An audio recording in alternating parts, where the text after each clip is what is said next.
আর আপনি ভারতে যাবেন না, ভারতের দরকার নাই। ডক্টর ইউনূস দেখাই দিয়েছে যে ভারত ছাড়া আমরা চলতে পারি। আপনি ভারতের পাও চাটেন কেন? ডক্টর ইউনূসের সময় ভারতের একটা লোক এদেশে আসতে পারেন নাই। আপনি ক্ষমতায় বসছেন আর ভারতের বড় বড় রয়ের লোকেরা মুসারা আপনার দেশে আসতেছে, মিটিং করতেছে। কি ব্যাপার? তার সাথে কি আপনি দুস্তি করছেন? সব শহীদ পরিবার, আহত পরিবার, যোদ্ধা সব ভুলে গেছেন? 18 কোটি লোক ভুলে গেছেন? হ্যাঁ, আপনিও ভারতে যাবেন না। আমাদের রক্তের উপরে পাড়ায় আপনি ভারতে যাবেন না। ভারত ছাড়া আমরা চলতে পারি।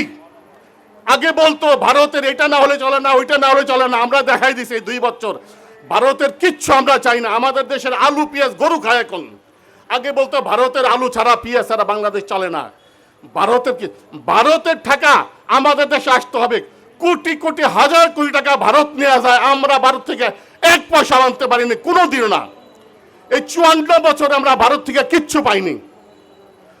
সত্য কথা সারা বিশ্ব জানে, এই চশমখোর ভারত আমাদের কাছ থেকে টাকা নিয়ে খায়। অতএব ভারতে যাওয়ার দরকার নাই। আমাদের দেশের লোক অনেক কর্মঠ, ওরা কাজ করতে পারে। পাকিস্তান আমাদেরকে অবহেলা করছে যে বাঙালি কোনো কাজে আসবে না। আজকে পাকিস্তান পস্তায় যে বাঙালি জাত কেমন দক্ষ জাত, আমরা সেই জাতি। অতএব আমাদের ভারত লাগবে না, ডক্টর ইউনূস দেখাই দিছে। অতএব ভারতে আপনি যাবেন না। আর জুলাই সনদ গণভোট বাস্তবায়ন করেন, আপনার মান সম্মান থাকবে। এইটাই আমার শেষ কথা। রাখি। আসসালামু আলাইকুম।